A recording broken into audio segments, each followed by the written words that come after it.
દોસ્તો એક સરસ મજાની વાત, એક સ્કૂલમાં એક 30 વિદ્યાર્થીઓ, એ 30 વિદ્યાર્થીઓને 15 વિદ્યાર્થીઓના ભાગ પાડ્યા અને શિક્ષક દ્વારા કહેવામાં આવ્યું કે ટીમ એ જે પહેલું 15નું ગ્રુપ છે એમાં ટીમ એ એમને કામ સોંપવામાં આવ્યું કે તમારે 2 દિવસની અંદર એક દરેક વિદ્યાર્થી એક એવો ઘડો માટીનો બનાવવાનો છે જેમાં એક પણ તિરાડ ન હોવો જોઈએ અને એકદમ પરફેક્ટ ઘડો હોવો જોઈએ, એવું ટીમ એના 15 વિદ્યાર્થીઓને કહેવામાં આવ્યું.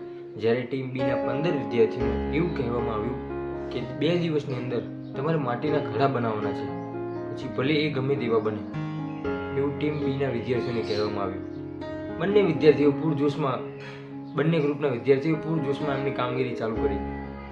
2 દિવસ પછી ત્રીજા દિવસે જ્યારે પોતપોતાના બનાવેલા માટીના ઘડાને સ્કૂલમાં લાવવાનું થયું ત્યારે ટીમ એના વિદ્યાર્થીઓને 2 દિવસ એક ઘડામાં ફાળવેલા છતાં પણ કોઈનો ઘડો તૂટી ગયેલો અથવા તો કોઈના ઘડામાં તિરાડ અથવા તો કોઈના ઘડામાં કલર સરખો નહીં, 2 દિવસમાં એક ઘડો એક વિદ્યાર્થીએ બનાવવાનો તો પણ એવું.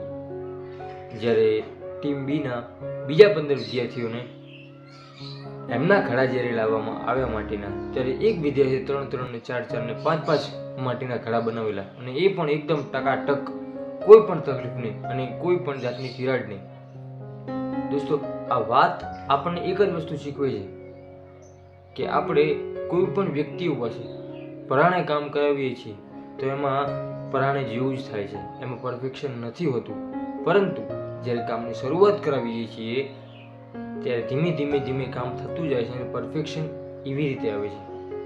કોઈની પાસે જબરજસ્તીથી કામ ન કરાવવું જોઈએ. શા માટે આપણે કોઈને વિદ્યાર્થી હોય કે કોઈ પણ ક્ષેત્રમાં હોય બળજબરીથી કામ કરાવીશું તો એમાં પરફેક્શન ક્યારેય નહીં આવે. પરંતુ એમની રીતે કામ કરવા દઈશું, એમની રીતે ખીલવા દઈશું, એમની રીતે એમના માર્ગ પર જવા દઈશું તો ચોક્કસથી એમને સફળતા જરૂર મળશે અને જીવનના કોઈ પણ ક્ષેત્રમાં ક્યારેય પાછા નહીં વળે.